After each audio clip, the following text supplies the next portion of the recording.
ibihe byiza kuri wowe ukurikiye One Nation Radio muri kano kanya. Nk'ibisanzwe uyu munsi nabwo turongera tuganira. Dushimira abantu mwese mukomeje kutwereka ko tuba turi kumwe mu biganiro byacu aho muherereye hose, waba uri mu Rwanda, waba uri hanze y'u Rwanda, ku migabane igiye itandukanye, waba uri muri Amerika, mu Bubiligi, ubone ku mugabane w'Uburayi no mu bindi bihugu byinshi bigiye bitandukanye. Uyu munsi rero ngira nk'uko mubibona ndimo ndanywa ikawa, ni ikawa yitwa Rwanda Bean Coffee. Ni ikawa yakozwe n'umwe mu banyarwanda batuye muri Leta Zunze Ubumwe za Amerika, ariko uyu munsi nakubwira ko ari imwe mu makawa aturuka hano mu Rwanda ikunzwe cyane muri Leta Zunze Ubumwe za Amerika, nubwo n'ubundi ariko bitayibuza no kugenda igera no ku yindi migabane. Biri inyuma rero yitwa Mike Mwenedata, akaba agiye kubimaramo imyaka ikabakaba muri 7 ari muri iki gikorwa. Kuva muri 2013 yiyemeje gutangira gukora iyi kawa, ariko uyu munsi narakubwira ko imaze no kubona igihembo muri Leta Zunze Ubumwe za Amerika cyo kuba ari imwe mu makawa ahagaze neza. Uyu munsi rero twagize amahirwe yo kugira ngo tuze kuganira nawe, atubwire urugendo rwo kugira ngo iyi kawa uyu munsi wa none ibiri aho igeze byagenze biti, ese inzitizi zabaye izihe, ese arifuza kugera he mu gihe kiri imbere. Ibyo n'ibindi byinshi nibyo tugiye kuganira nawe mu kiganiro tugiye kugirana. Icyo usabwa ni ugukomeza gukurikira One Nation Radio. Ngewe nitwa Simeon Stizo Muhumuza, dukomeze tubane.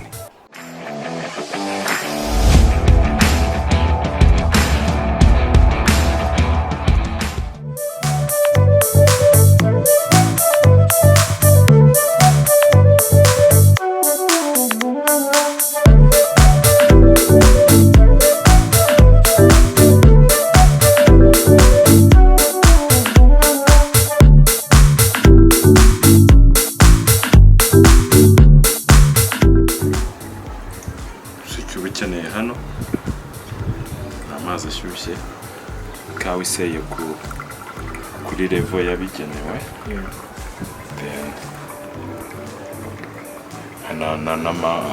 iriya spoon wabonye nkoresha niyo itanga level y'udukombe ushaka, bigendanye n'ibi ngibi.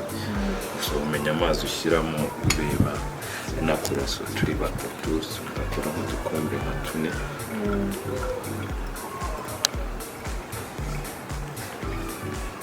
Mike, ikaze kuri One Nation Radio. Murakoze. Amakuru yanyu? Amakuru ni meza. Twishimiye kongera kukubona uri mu Rwanda. Umwuka umeze ute muri iyi minsi uhamaze? Bimeze bite umwuka mushyashya wa Kigali gufasha ute? Kigali hameze neza, ni iwacu mu rugo, so buri gihe umuntu yishimira kuba mu rugo, nubwo turi muri ibi bihe bitoroheye buri umwe wese kuri buri level, ariko nyine yuri iwanyu ibibazo byose ugerageza guhangana nabyo ugashaka umuti, so tumeze neza nta kibazo. Rwiyemezamirimo birumvikana ko kubera ko n'ubundi ibyo ukora binafite naho bihurira n'u Rwanda, iwanyu ukagaruka ku ivuko, birumvikana ko ugenda uza ariko ukanasubira hanze kenshi, ariko byibura mu mwaka inshuro zitajya zijya munsi ushobora kuziraho mu Rwanda ni zingahe? Nibura inshuro zitajya munsi nza mu Rwanda ntizishobora kujya munsi y'inshuro 2, kuko buri gihe ko dufite sezo y'ikawa ngomba kuba ndi hano. Noneho ubu ngubu ubwo ndimo gushaka uburyo bwo gutangira n'ibikorwa by'ibyo nkora hariya hano iwacu mu Rwanda, mu buryo bwo kongera gutuma produit dukora hariya zinaba available hano iwacu, mu kongera kugira icyo twongera ku bya made in Rwanda, kuba ibyo dukora hariya matière première zose zituruka hano iwacu 100%. So numvishe ari by'ingenzi ko twanagira twanabikorera hano iwacu, kugira natwe tugere icyo dukontribua mu kongera umurimo no kuba abanyarwanda mu by'ukuri hano iwacu ba testinga kuri izo produit dukora. ikawa yawe aho nagusanze nabashije nanjye kuyinywaho, wanyakiriye n'ikawa iryoshye, ariko umuntu ushobora kuba wenda ataranayinywaho iyi Rwandan Bean cyangwa se n'uwayinyweyeho ashobora kwibaza atari ku muntu kugira ngo uyu munsi ikawa imeze gutya, iki gitekerezo cye gishyirwe mu bikorwa kirangire kimaze imyaka ingana gute? Natangiye iki gikorwa ndi kwiga, nagitangiye nka projet y'ishuri, ndagikora nyura muri stage zindi ngenda nkora, ariko igikorwa cy'ingenzi cyaturutse ngewe nkigenda muri Amerika. Ntabwo nari nzi ikawa icyari cyo, uretse kubuza ibya bindi, mbese kuvuga sinari nzi icyari cyo, sinari nzi ukuri, sinari ntaraye akayinywa. Ibyo tunywa ni nka kimwe twita za Nescafe, iki guhumurirwa gutyo, ntabwo nari nzi riri byimbitse ikawa icyari cyo. Rero kubana icyo nari nzi, buri mwana wese wiga hano mu mashuri yaba yisumbuye yaba abanza, hari ibintu bajyaga batubaza ngo ibihinga ngandurarugo, ibihinga mbonekerabukungu. So nari nzi ko ikawa nyine, iyo batubazaga nk'icyo kibazo wavugaga ikawa ni icyayi. Rero babyaza kubyerekeranye no kuvuga ngo iyi ni igihe igihingwa kizana amadovize mu Rwanda, buri wese akavuga ngo ni ikawa. Urebye naho ngaho igitekerezo cyaturutse kubona ukuntu hariya koko banywa ikawa kandi batayihinga, noneho twebwe tuyihinga ugasanga abayihinga baracyagowe cyane n'uburyo bwo kugira income mu buryo buhoraho iki. So of course ntabwo navuga ngo hari impact nini nanumvaga nagira nk'umuntu wari ubifite nk'igitekerezo gusa, ariko burya bajya kuvuga ngo nijya kurisha ihera ku rugo. Sinzi nimba ariwo mugani twagakoresheje, ariko nzi ko icyo nshatse kuvuga nuko nyine oya nijya kurisha ihera ku rugo, cyangwa se ukambaka ujya kugenda abanza gukambakamba. So muri iyo ugira aho uhera, mbese pole pole nuko nguko igitekerezo cyaje. Nagitangiye muri 2013, ntangirira muri apartment, mva muri apartment njya mu kagaraje, mva mu igaraje njya mu kawa house, mva muri we house, gutyo nyine bigenda bikura. Mva mu kubitwara mu modoka yanjye isanzwe, bigera mu gutwara mu buryo busanzwe bwo kuderivaringa. So ni step, ni mbese navuga ko ibyo maze gukora n'umwana wanjye nareze kuva just ku rupapuro kugera kuzana ibiro 10 bya mbere byo gutestinga, kugera mu kuzana imifuka 10, 20, kugera kuri kontineri ebyiri, gutyo nuko nguko natangiye. Uratangiye, ariko wabitangiye waramaze kujya muri Amerika cyangwa wabitangiriye ukiri mu Rwanda? Nabitangiye narageze muri Amerika, mazeyo nk'imyaka 3 cyangwa aho ngaho muri 2013, nayo mazeyo hafi 4 yenda kugera cyangwa 3. Abanyarwanda bamwe tuganira bari hariya muri diaspora nyarwanda batubwira ko ikawa yawe, niko nabivuga, iri mu zikunzwe cyane, by'umwihariko hariya muri Leta Zunze Ubumwe za Amerika. Ibyo bintu iyo ubirebye ukareba uburyo bikunzwe, nayo iri kugerageza wenda kujya ku isoko, abantu bakayikunda, umuntu akaba yanahitamo ari n'umunyamahanga, aho kugira ngo ahitemo indi wenda y'iwabo cyangwa se yakorewe iwabo agahitamo iy'u Rwanda. Muri wowe niki wiyumva gute muri make? Urumva njya gutangira ibi nari mfite intego nk'eshatu. Intego ya mbere yari yo kuba nk'ikiraro gihuza ibyo bituruka iwacu bikagera hariya. hashobora kuba nk'umurunga ko nabyita connection ikonekitinga wa muhinzi na wa wundi uri hariya. Ariko intumbero yanjye yari yo kuvuga ngo ntibirangirire kuri wa wundi uyigura ngo ayitunganye, narangiza wenda ayigurishirize muri zindi brand nk'uko bashobora kuvuga ngo Mike Coffee or Starbucks or nashangiye indi ntego yari yo gupromotinga u Rwanda. So n'izina niho ryavuye kwita Rwanda Bean, nkagira ngo n'ugiye muri supermarché akayigura amenye ko iyo produit 100% ivuye hehe, ivuye mu Rwanda. Icya kabiri icya gatatu nashakaga kugeraho kwari gupromotinga nyine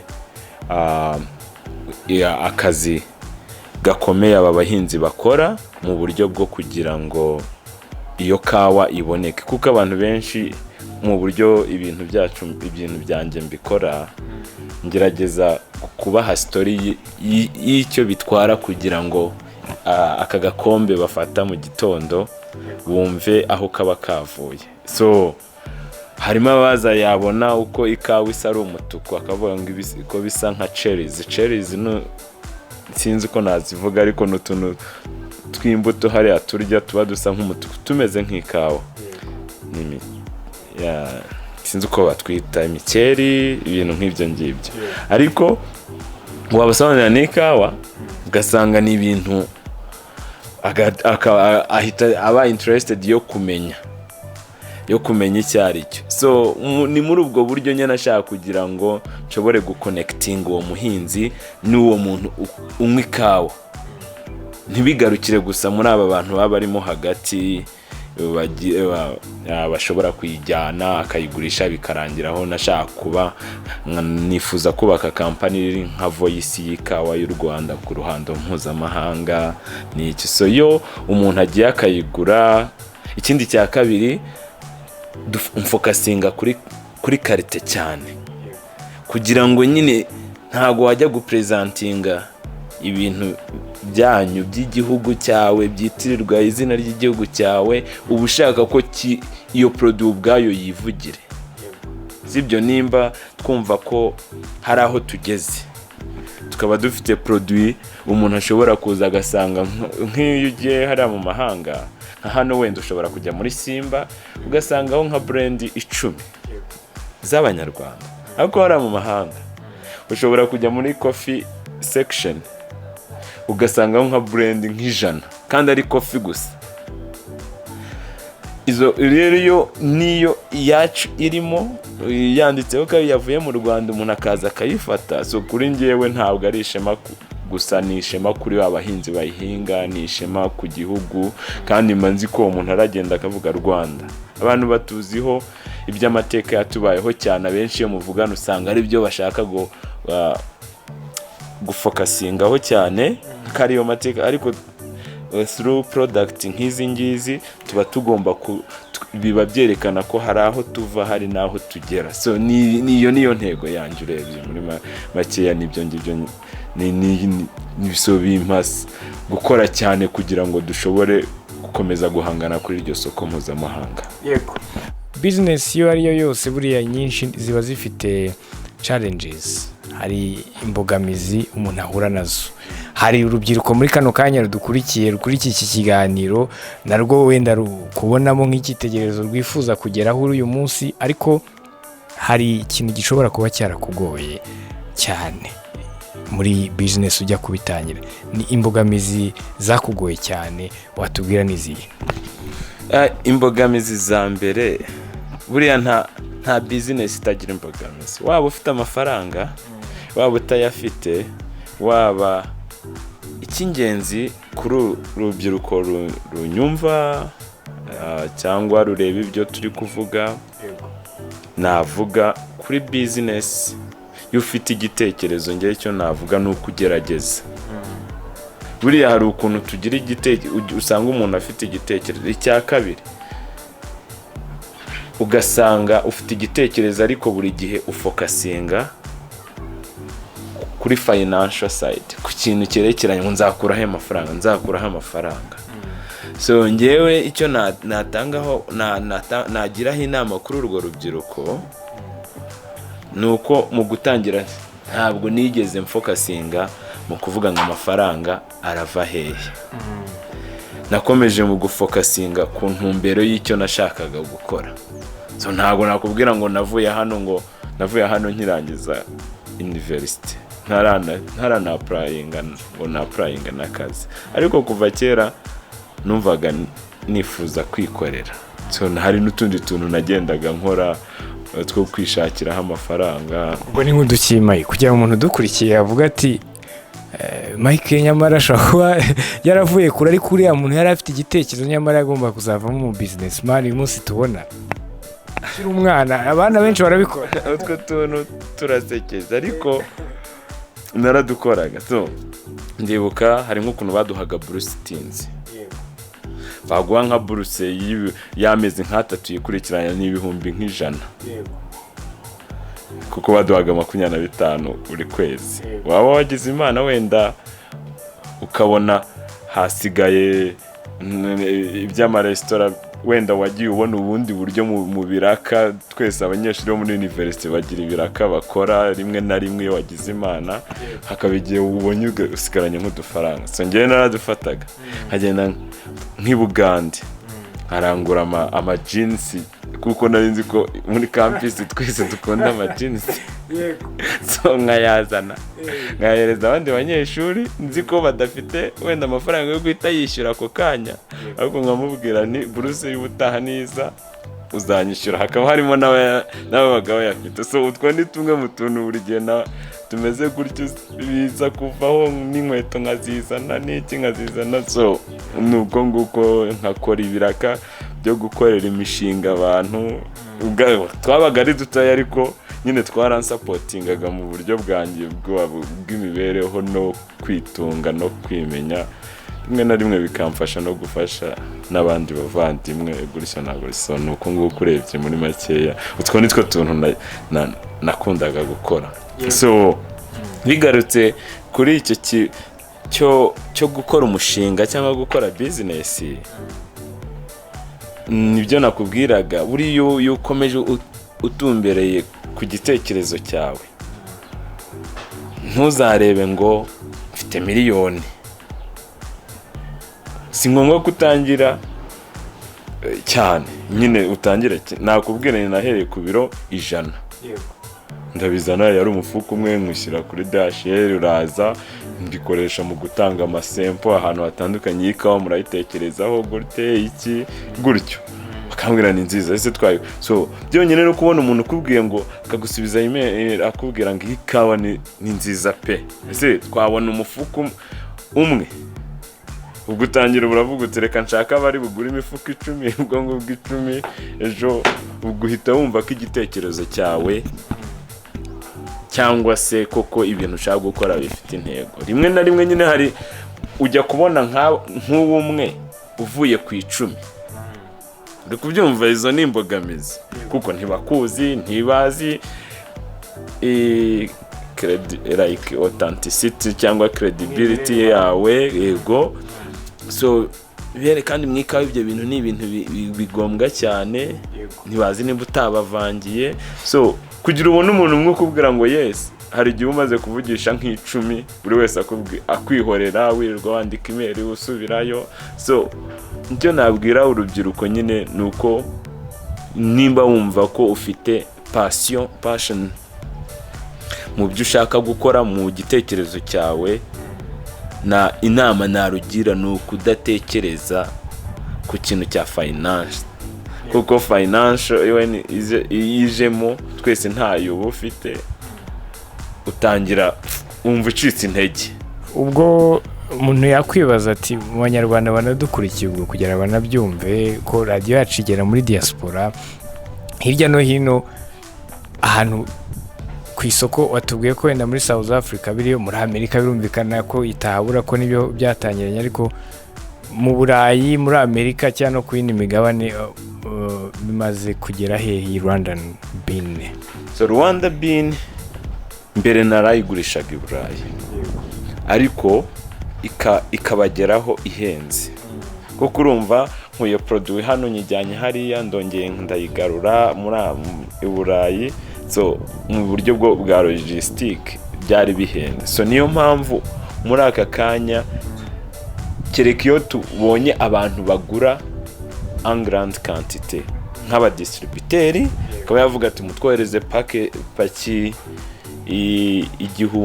paki 200 ariko ubundi mbere nk'uko ngurisha kuri Amazon, kuri website yacu wajya ukagura tukayiguha, ariko ikibazo kikirimo turacyashakisha uburyo bwo kugira centers distributors ziturutse ahantu ziri ahantu hatandukanye. So kugira ngo nimba tuyifite hano dufite warehouse mu Bubiligi n'urugero, tube tuvuga tuti nubwo yayigura kuri website yacu ariko mu kuyimugezaho biraturuka hariya, uri kubyumva. So muri aka kanya haracyarimo ibibazo, abantu benshi bageraho cyane, tugurisha muri Canada, tugurisha muri Amerika hose, Amazon naho ziriho. Mbere twabonaga abantu baturuka Ireland, baturuka hehe, ariko ikibazo kikaba kuyibageza, ugasanga cost ya shipping ngibagereho iracyari hejuru. Ariko ubu mu gutangira gukorera hano iwacu mu Rwanda, hano muri Afurika bizaba mu buryo bworoshye.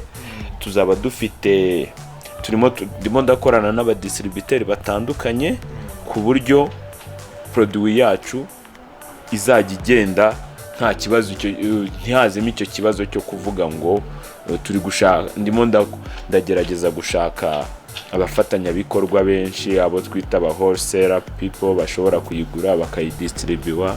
So no muri abo bibiraye hari uvuze ati ngiye ndi interesse. Ikigorana rimwe na rimwe usanga ukubwiye ngo ndi interesse,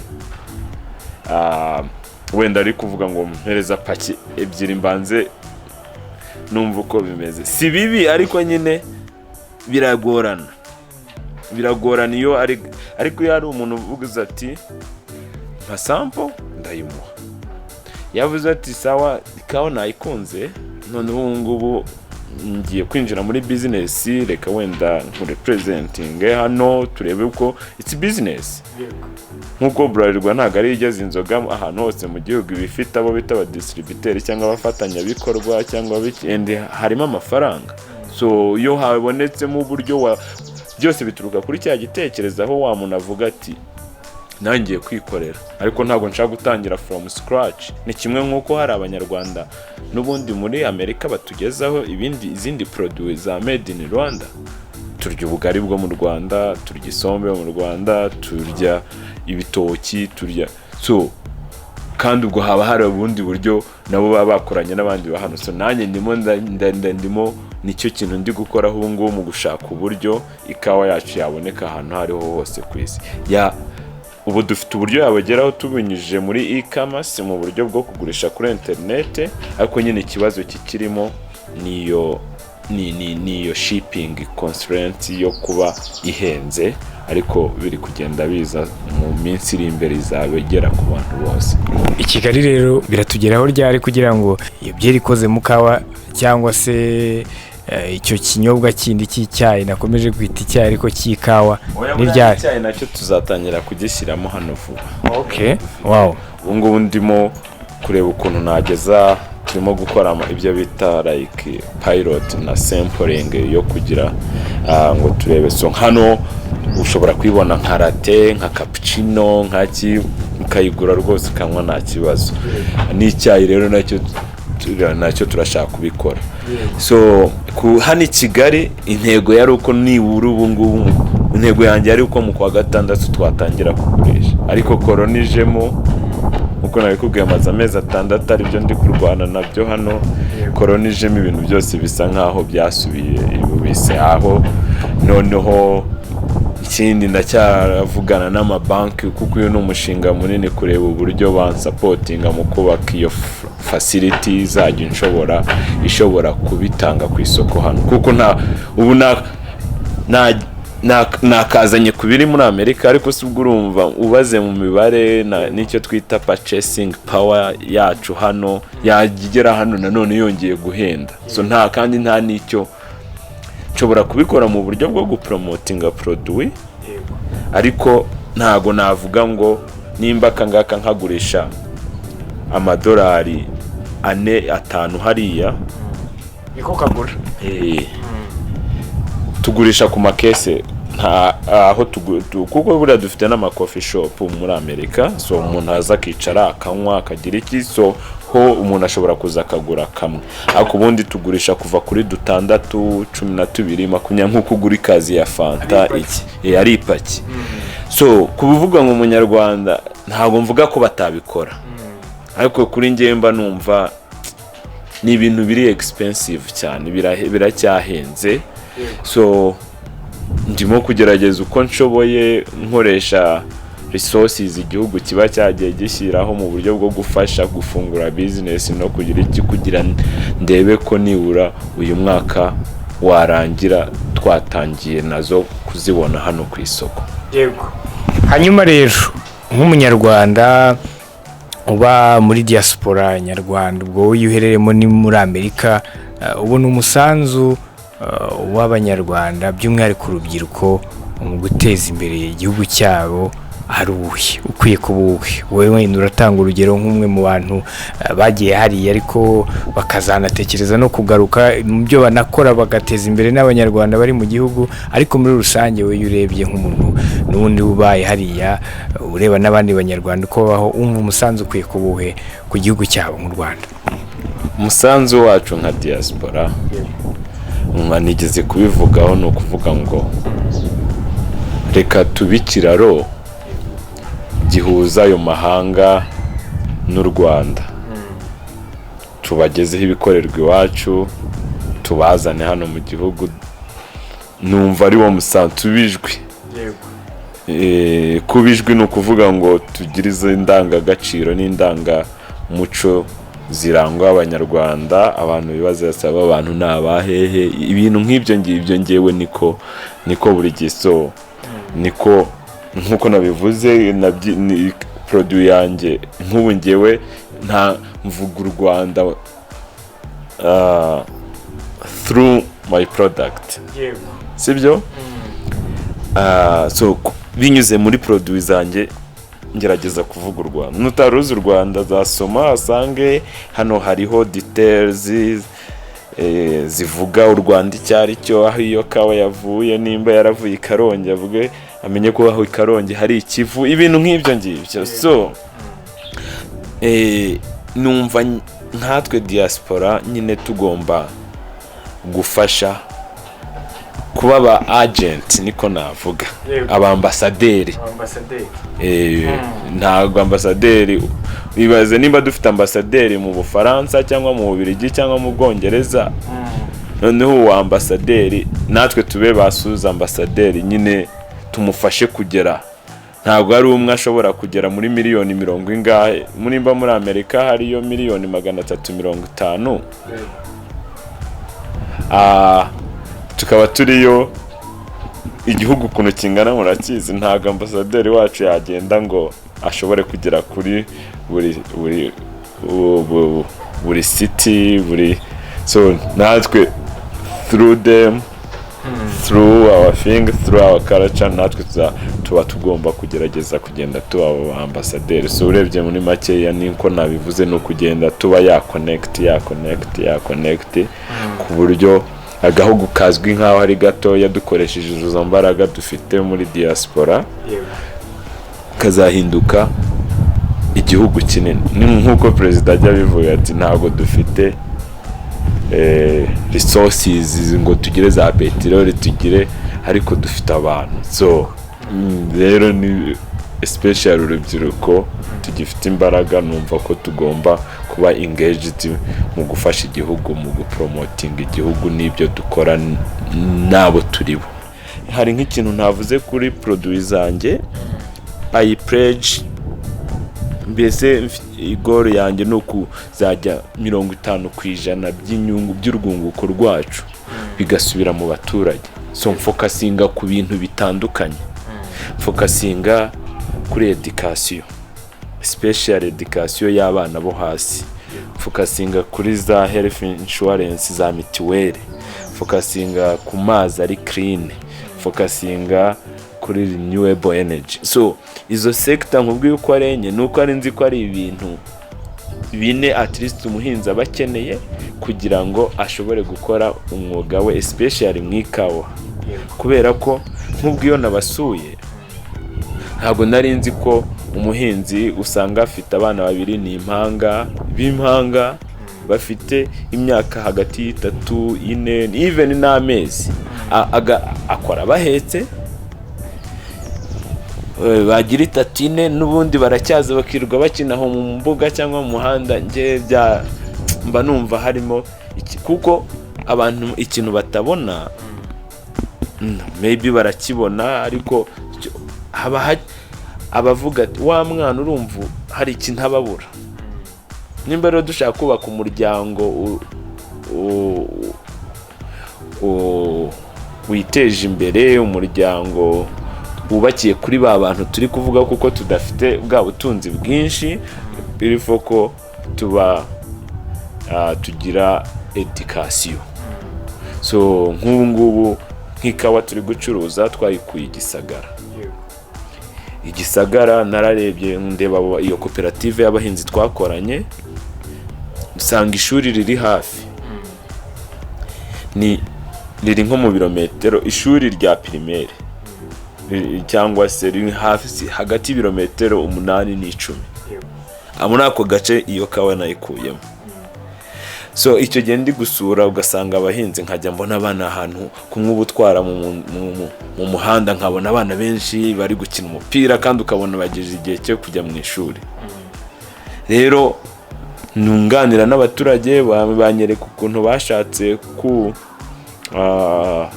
bashatse kwiyubakira ishuri ry'incuke ryajya, ariko mbona bakeneye inkunga. So twarabisenye kugira ngo twubake ibintu bizaramba, bizamara igihe. Ishuri rigeze ku isakaro, ndaza kwereka amafoto, ariko ni ishuri rizashobora nko kwakira abana 100 bari hagati y'imyaka 3 n'7 imbere y'uko bashobora gukora rwa rugendo rwo kugera kuri rya shuri. Iryo shuri ndyubaka mu byo nakuyemo ahangaha, ubwo urumva nabo kumva ko ibyo bakora hari icyo bishobora kugaruka bikabafasha, bituma iyo babwiye iyo karite bituma bayikora neza. Iyo ushoboye kwishyura abaturage, nk'ubu ngiye kwishyura abaturage bagera muri 750 mituweli, kuko muri izo koperative dukorana buri wese harimo ababa badashobora kwishyura izo mituweli kubera ko wenda bafite ibiti bikeya kandi umuryango wabo ari munini. So ni muri ubwo buryo ngewe buri gihe yuri kureba kuri social media banashoboye kugenda nkajya aho hasi kugira ngo numve ibibazo birimo, numve uburyo twakubaka ya company iri beneficial, ibenefitinga kuri buri wese uri involved in, not ku bakozi gusa, not kuri Mike gusa, not so nibwo buryo bwo kubaka ikintu kirimo wa sustainable. Twaganire byinshi, ariko buri mu businessman wese aho ageze cyangwa buri mu business woman yo business ye itangiye kuba successful aba yifuza kwizakomeza ikagira n'ahandi igera. Hari vision ufite, hari intumbero, hari aho ubona mwifuza kugera. Watubwiye ibikorwa mukora muri Rwanda Bean, harimo ikawa, hari niyo natwe twanyweye. Abantu mudukurikiye ntabwo ari iyo mu gakopo gusa, hari niyo ushobora gukorera mu rugo, hari biere watubwiye nayo mwatangiye gukora, ariko hari aho mwifuza noneho kuba muri mu myaka nk'itanu iri imbere. Urifuza ko Rwanda Bean izaba imaze kugera ku ruhe rwego? Mu myaka nk'itanu iri imbere nifuza ko ibyo naho rindi kukubwira byo kuba nk'ubu dufite produit, ariko turacyafite ikibazo cy'ukuntu igera ku bantu batandukanye. Produit yacu nimba ntabivuzeho, turi award excellence business winner muri state like uyu mwaka urangiye, kubera uko dukora, integrity yacu, quality, ibyo byose byagizemo uruhare. Ntabwo ari uko ngo turi multi-millionaire company cyangwa iki, ntabwo ari byo bareba uko company ikura, uko na norms zayo, ibintu nk'ibyo ngibyo. So ibyo nzi ko tubifite, kandi nzi ko nk'igihugu nkatwe ugiye nk'uko ujya mu Bushinwa ukasanga ikawa y'u Rwanda, nk'uko ujya, nifuza ko mu myaka 5 ntago hari abantu banyandikira ndi muri Cameroon, nasomye ibintu byawe kuri LinkedIn, nabonye social media, nakubonye mu kinyamakuru runaka, ndifuza iyo produit, ugasanga ikibazo kiracyari ni gute yamugeraho. So muri vision mfite mu myaka 5, ntabwo ari ugukura mu mafaranga cyangwa iki, ahubwo ni ukongera isoko ryanjye rikaba rinini, tukishimira kuba wumva wajya muri supermarché South Africa ukajya usanga ikawa yanditseho Rwanda Bean, ukaba wayifata, wajya mu Bubiligi bikaba uko, wajya mu Faransa bikaba uko. Nibwo buryo nibaza ko ubu ngubu ku isoko ryo muri Amerika ukoresheje isoko rya internet ho biroroshye, ho nta kibazo. Uwo munyarwanda uri muri Amerika aho ariho hose no kujya kuri rwandabean.com akagura mu minsi 2-3 produit yibimugezeho. So nifuza ko ni ikindangaje imbere muri aka kanya ni uburyo noneho kurundi izindi mpande z'isi ni gute nageza iyo produit. So mu myaka 5 nibyo nshyize imbere. Yego, twasoza ariko birashoboka ko hari ubutumwa ushobora guha umuntu wari gukurikiye muri kino kiganiro, tunagushimira kuba wemeye kwakira One Nation Radio mukaganira. Icyo nasaba abantu, buriya nta wishoboza, nkuko nabivuze, nifuza ko wowe uriya njyewe ni umunyarwanda uri aha California, nimba wenda nkuko nabivuze dufite capacity yo kugeza ikawa y'umuntu y'u Rwanda muri koni yariyo yose, ndi kuvuga cyane muri Amerika. Tunywa ikawa, tuyitangamo impano, tugira iki mu gufasha ibyo ndi kugerageza gukora. Urumva mba nkeneye ko abantu batugurira produit, bakadusapotinga, abumva ko hari uburyo twakorana nabo mu buryo bwo kwiyubaka no kwihangira imirimo, nabo tukaba twavugana. So urebye muri makeya ni nk'icyo nasaba bari kutwumva. Hanyuma na burya bajya bavuga ngo ntayigira, burya hari uwumva ati hari platform uje wenda ugashyiramo produit yawe gutya na gutya, ibintu bigatera imbere. So ibyo byose bigaruka muri ya gahunda twavugaga yo kubijwi nyine no gukora ya connection kugira ngo ibintu dushobore kwagura amaboko y'igihugu nyine no kugiteza imbere. Kuko ningurisha ikawa nyinshi simarike gusa utera imbere. Nimba ndi gukorana n'abahinzi 800 ubu ngubu, ejo we bazagera ku 2,000, 3,000. Nitwubaka irindi shuri umwaka utaha ahandi hantu, ubwo n'abandi bana nka 200 nabo tugiye gushyira mu ishuri, kandi iryo shuri abari iryabo baturage, ntago mbishyuza minerivare cyangwa ngira iki. So mba numva ko hari icyo ndi kongera muri iryo terambere ry'igihugu. Yego, Mai wakoze cyane. Namwe murakoze.